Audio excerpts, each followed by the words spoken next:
There's something about the flag, the crest, the colors, its symbols.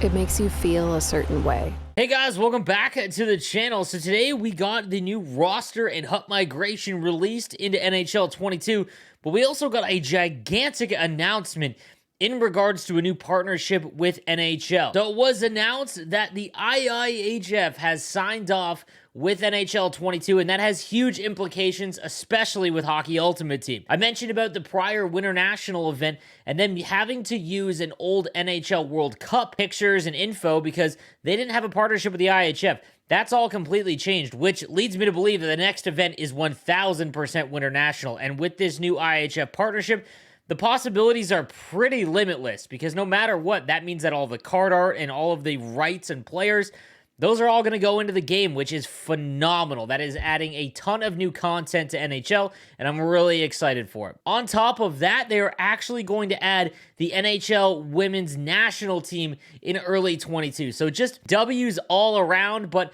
I want to take a look further and just kind of discuss the implications specifically with Hockey Ultimate Team. So let's get into it. So like I alluded to earlier on and in prior videos, the Master Set card art that they've been using for Winternational last 2 years was actually from the World Cup that had NHL rights. So that's why you saw this Nathan McKinnon with the North American card art as well as like Patrick Laine, and they just weren't able to use actual international play for this card art. So obviously you can't have a big event without, the new Master card. I mean, I guess they could use headshots, but obviously that would just come up way short when you compare like all the new events, and the card art this year has been absolutely incredible. So I mentioned that without an IHF partnership, it just I had no idea what was going to happen. But the new IHF partnership means that they can go ahead and use images and players and all of that from I don't even know how long. So it's just gigantic. It's going to really hype up, the Olympics that's coming because they'll be able to do future events for that.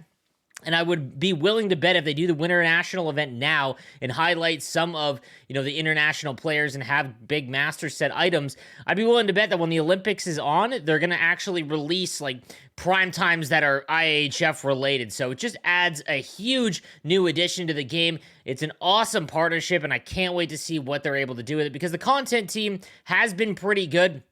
I mean, I know I've been pretty hard on some of the master set selections, but I've just really enjoyed the card art specifically, and with this new partnership, I mean, they get to do a lot of really cool things, and I'm excited again to see how that's going to play out. Now, with this confirmed that we're going to get a Winternational event in NHL 22, I guess we can have some fun and speculation with it. I mean, first of all, the World Juniors, I believe, will be included with the rights to that, so that's a whole other thing. But let's pretend it's not, and it's just with the Olympics and things like that. So if they're highlighting international players, I mentioned this prior before the 16-bit event, that some of the, guys that from the European players are the ones that have a better shot that you can kind of pick and choose, because obviously Canada and the US have a bunch of options. But, Kaprizov or Kopitar specifically for Slovenia, he played in Sochi. So, I mean, like, there is an option that he could have one. I would be really stunned if he doesn't, because that would obviously be a pretty easier one. Roman Josi for Switzerland, I could see getting a master. And the reason why I'm going over these guys is, again, the X Factors is where you're going to make a ton of coins whenever they get a master item. And we saw it with Kaprizov. He was going for like 60K. Now he's 300. They get gigantic jumps. I mean, so it is tough to kind of pick and choose what ones you think will get them. But another one that we kind of have glossed over recently, Joe Pavelski could really get a USA one, and that would dramatically change his value. If he goes up to like a 92 or 93 and gets maybe a skating synergy, something like that, that could have a ton of value because right now, obviously, he's going for so little still in the auction house, and that's just something to watch out for. Like 33,000 for him. I mean, again, you could take a flyer. It wouldn't surprise me at all if someone like him got one.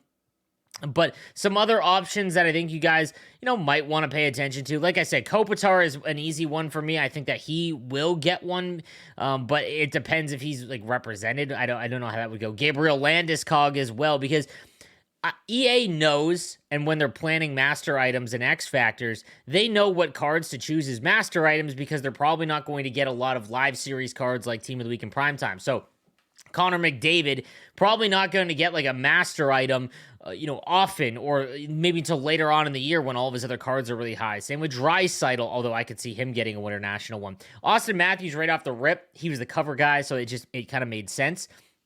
I don't know if they'll do repeats either. I guess this is a good discussion. Let me know who you think is going to get one in the comments down below. But McKinnon got one last year. We could see if him getting one.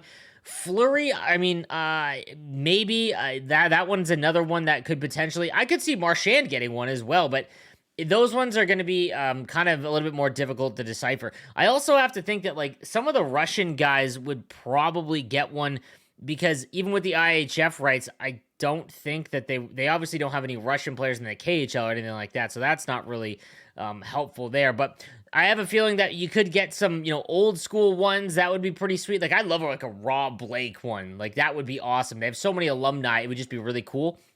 But in all honesty, my guess is early on that might be decent value returned when the event goes live. Obviously, that's not for another week or two. And again, it's not confirmed that the Winternational event is happening then, but I would see no way that they've had an international event the last 2 years.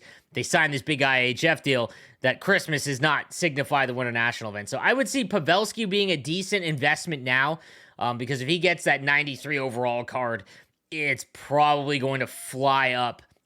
That would be another one. Him and Kopitar would be just kind of the ones I would look to real quick. Even Mikko Rantanen, for example, he could be one with Finland. So we'd have to wait and see if the World Juniors are included, which I hope they are. Then that opens up a whole other situation and thing that it's just really fun. I'm really excited for the content this year. So, guys, let me know what you think of the new IHF merger. And we haven't even really discussed because we don't really have a ton of details on how the women's national team is going to impact the game.